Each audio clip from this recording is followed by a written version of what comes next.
A sitting member of Congress makes remarks that spark outrage across the country. Within hours, calls for deportation flood social media.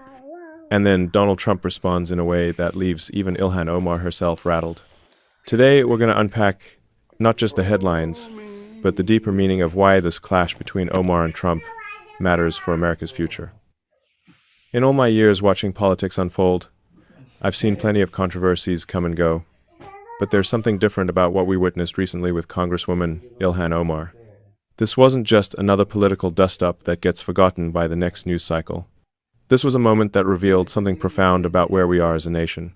And frankly, it left one of the most outspoken progressive voices in Congress visibly shaken. Let me take you back to where this all began, because the context matters enormously. Charlie Kirk, the young activist who built Turning Point USA into a powerhouse organization, has just passed away. Now, regardless of your political views, most Americans understand there's a basic decency expected when someone dies, especially someone who was a husband and father. It's one of those unwritten rules that used to bind us together as a society. But Ilhan Omar saw things differently. Within hours of Kirk's death, she was reposting content that compared him to Dr. Frankenstein, suggesting that his own monster had turned against him. Think about that for a moment.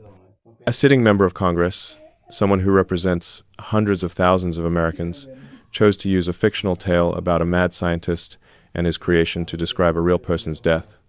The imagery was deliberate, calculated, and deeply cruel. This wasn't just poor timing or a momentary lapse in judgment. Omar doubled down, calling Kirk's legacy something that belonged in what she termed the dustbin of history. She spoke about the hate she claimed he spread, painting him as some kind of villain whose death was almost poetic justice. For many Americans, particularly those who remember when public discourse had certain boundaries, this felt like crossing a line that shouldn't be crossed.